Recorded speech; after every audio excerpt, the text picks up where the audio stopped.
Okey, seterusnya. Okey, tadi you dah tahu dah K-map tu apa kan? Okey, sekarang kita nak tengok macam mana nak buat. What is the procedure? Okey, yang kita perlu buat. Okey, ada 4 prosedur. Nampak macam banyak 4 tapi sebenarnya simple, sangat simple. Okay, so this one is the 3 inputs. Dilukis secara horizontal. Okay, ini adalah untuk 4 input cells. Okay, jadi macam mana kita nak tahu? So paling biasa kita akan guna adalah untuk 3 input dan 4 input saja. Okay, so kita ada contoh 3 variable A. So, kenapa kita boleh lukis 8 cells? Sebab 2 kuasa 3 adalah sama dengan 8 cells. 2 kuasa 3 sama dengan 8, sebab tu kita akan lukis 8 cells. Untuk 4 input variables pula, 2 power of 4 equals to 16. So kita ada 16 cells, iaitu 4 kali 4. Alright, so jangan lupa dia punya, bila you nak construct, jangan lupa tulis the grey code. Okay, grey code betul. Okay, seterusnya adalah mapping. Okay, ada 3 cara untuk mapping. Tadi dah lukis, dah construct the truth table, dah construct the K-map. Okay, jadi kita macam mana nak tulis nilai dekat dalam setiap cells tu. Okay, saya bagi 3 contoh kat sini. Yang pertama, awak ada standard SOP equation. Yang tu mudah, kita boleh directly mapping. Kemudian yang kedua, SOP equation, maksudnya dia bukan standard, non-standard SOP equation. Dan yang ketiga, daripada truth table. Kita tengok contoh yang pertama. Setiap term yang ada dekat sini, kita akan bagi nilai 1 di dalam K-map. Okay. So, yang ni adalah A bar B C. Dekat mana kat sini adalah A bar B C? Dekat sini kan? Ini A. Kalau kita tulis dalam bentuk variable, yang ni adalah A bar. Okay. Yang ni adalah A. Okay. Yang ni pula adalah yang ni kalau awak tak nak tulis dalam bentuk value, ni bukan A, B. Kalau awak tak nak tulis dalam bentuk value, awak nak tulis dalam bentuk variable pun boleh. Kalau awak tak nak tulis 0101 tu kan.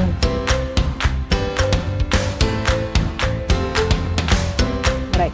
So kita tengok tadi dalam equation tadi kita ada A bar B C. Kat sini kita cari mana satu A bar. Okay, A bar adalah pada row yang ini. Okey, kemudian kita tengok pula B dan BC.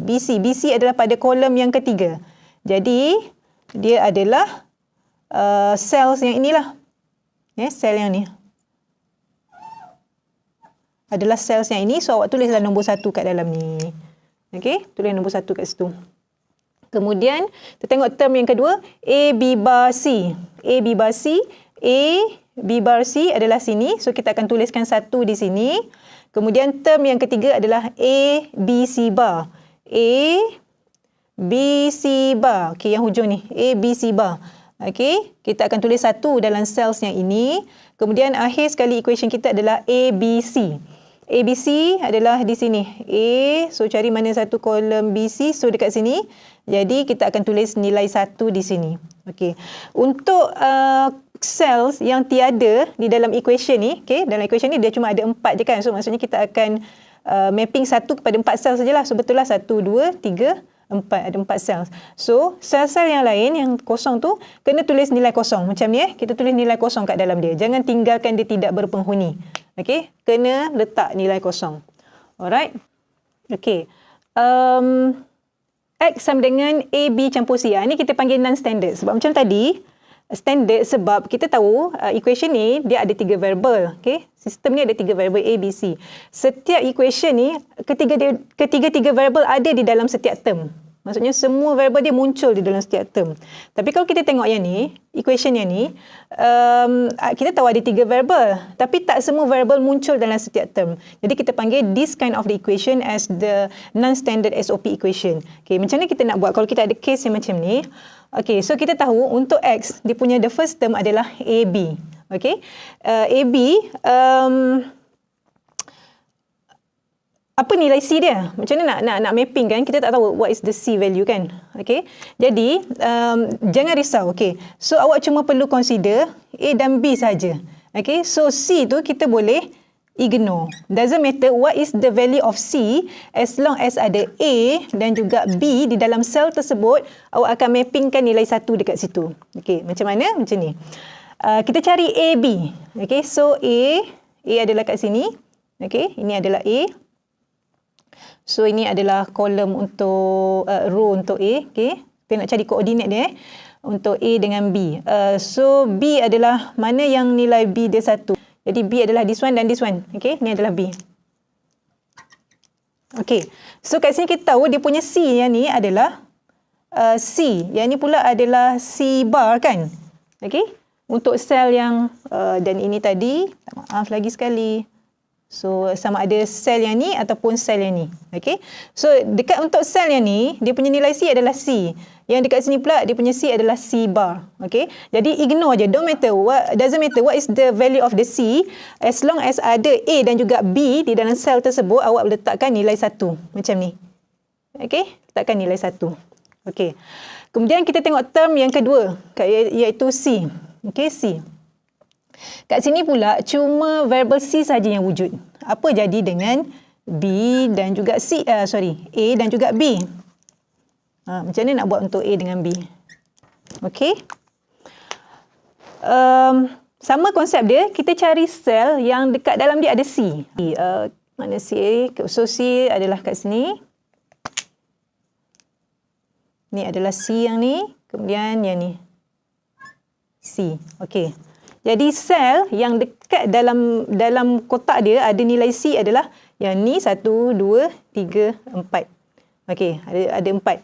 Okey, kemudian kita nilai A dengan B dia tak tahu. So tak kisah sama ada dia adalah A ataupun dia A bar ataupun dia B ataupun B bar. Kita boleh ignore saja as long as ada C kat dalam tu. As long ada C, kita akan letakkan 1, 1, 1. Dan ni sebenarnya kat sini ada silap sikit Nanti tolong betulkan dalam slide. Sebenarnya ini bukanlah kosong. Awak sepatutnya kena tulis 1 juga dekat sini. Okey, jadi ada 5 cells yang perlu berisi dengan bit 1. 1, 2, 3, 4, 5. Yang lain-lainnya kita letakkan nilai kosong. Okey, next contoh yang ketiga adalah macam mana nak mapping the K-map from the truth table. Okay, so awak diberi truth table macam ni. So kita ada, let's say the output of the system adalah seperti ini. Okay, so ini untuk contoh 3 bit. 3 bit, so kita ada sequence of binary from 000 until 111. Okay, jadi kita ada, ni ada punya output diberi. Okay, macam mana kita nak mappingkan ke dalam K-map ni. Alright, so kita akan tengok. Macam saya kata tadi lah, saya suka bahagikan dia kepada 4 row supaya mudah saya nak mapping kat sini. So, saya akan bahagikan kat sini. Okey, jadi 4 yang atas ni adalah untuk row yang pertama, 4 yang bawah ni adalah untuk row yang kedua. Jadi, ni kita tahu kan, 00, 01, 10, 11. Ini 11. Kalau ikut binary punya sequence, sebab yang kat sini dia ikut binary punya sequence. Okey. So kita just refer pada yang hujung ni je lah. Yang B dengan C ni. Okey, yang mana? B dengan C. Ni dengan ini. Sebab ni kita tahu dah A adalah kosong kan? A adalah kosong dekat sini. A adalah kosong dekat sini. So, ini dalam ni adalah nilai B dengan C dia. Okey, B dengan C. So, kat sini B dengan C 00, 01, 10, 11. Saya suka ikut turutan ni lah, senang. So, output dia adalah 0101. Jadi, tulis kat sini. 0101. Kemudian, untuk yang bawah ni pula, 0011. Okey, ini pula untuk row yang kat bawah ni. So, dia ada 0011. So, kita tulis kat sini. 0011. Okey. Okey, itu cara mudah lah. Saya suka buat macam tu sebab senang, cepat. Tak payah nak tengok-tengok nilai dia. Terus boleh map sekejap dah siap. Okey. Ataupun kalau nak tahu, satu step, okey, kita tengok X yang sama dengan 1. Mana 1? Okey, X sama dengan 1 yang ni kan? Yang ni. So, kita tengok apa input dia. X sama dengan 1, input dia kat sini adalah A bar, B bar, C. A bar, B bar, C. Jadi kita cari sel mana ia mewakili A bar, B bar, C. Tengok sel yang mana? A bar, B bar, C. A bar, B bar, C. So adalah sel yang ini. So kita akan tulis 1 kat sini lah. Okey. Kemudian kita tengok yang mana lagi output 1 seterusnya. Ini adalah 011 iaitu A bar, B, C. So A bar, ini A bar, BC yang mana? Cari BC. Okey, so BC yang ni. Ini BC. So, maksudnya 1, nilai 1, kita mappingkan nilai 1 untuk sel yang ini. Okey, dan seterusnya samalah untuk yang lain-lain tu. Alright. Grouping. Step yang ketiga adalah grouping. Tadi dah tahu dah macam mana nak mapping kan, nak masukkan nilai ke dalam K-map tu. Sekarang ni macam mana kita nak jadikan dia satu group. Okey. Okey. Dia ada grouping ni, you boleh kita akan groupkan bit satu. Okey. Yang nombor satu, yang mana nombor satu kita akan groupkan. So ni ada nombor satu ni tak groupkan kan. Jadi awak kena groupkan lah. Okey, nombor satu ni kita akan groupkan dia. Okey. Minta maaf lah, tak sama pula. Okey. Ni kita groupkan dia bit satu. Yang kosong tu kita tak payah groupkan. Okey, sebab aim kita untuk simplify. Okey.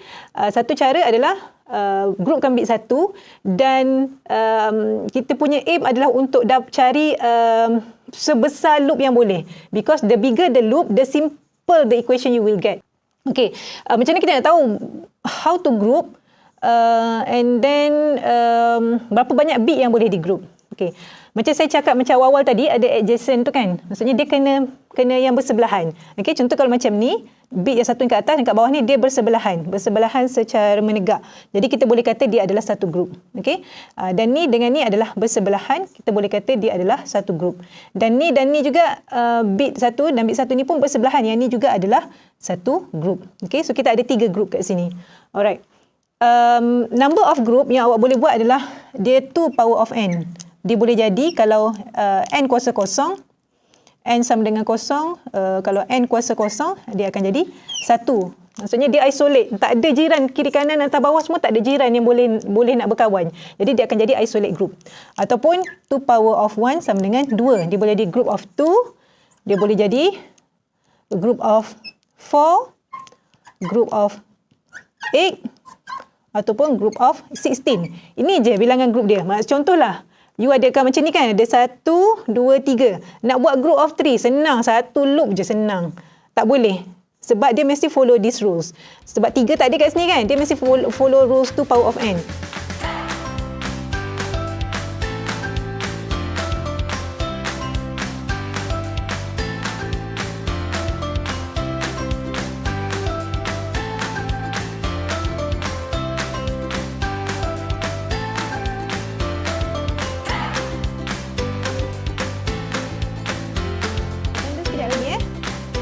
Okay, last step iaitu tadi dah group kan? So macam mana kita nak dapat dia punya equation? Nak tulis the equation. Okay, from all the groups, they are sum or to form the minimum expression. Tadi contohnya dalam satu K-map tadi, ada setengah macam aktiviti kita buat tadi, ada yang dalam tu ada satu group je, ada yang kat dalam satu K-map tu ada 2 group, ada 3 group. Jadi kalau ada banyak-banyak group tu, kita akan sumkan setiap group tersebut. Contohnya macam ni. Okay. Macam ni, kita ada 2 group. Grup merah yang kat bawah ni dengan grup yang tepi ni macam ni. Okay, grup merah ni dia adalah A. Equation dia untuk grup ni adalah A. Dan grup yang kedua ni equation dia adalah C. So untuk combinekan kedua-dua grup tu kita gunakan OR gate kat sini. Okay, gunakan OR gate. Okay, macam mana kita dapat A ni? Okay, cara dia adalah untuk dapatkan the simplified equation. Okay, kita tahu grup ni dia berada pada row ni. Iaitu row kat sini adalah, kalau saya tulis dalam variable, dia adalah AB kat sini. Yang bawah ni pula adalah AB bar. Ni pula adalah AB bar. Okey. Apa ni? So kedua-dua row ni dia adalah, yang row pertama adalah AB, ni adalah AB bar. Kita tengok pula grup ni berada pada kolom yang mana? Dia berada pada kolom C bar dan juga C. Okey. Saya tulis kat sini. Ini kolom C bar. Ni pula adalah kolom C. Okey. Equation yang kita nak tulis as the final equation ni, kita cuma ambil variable yang sama sahaja.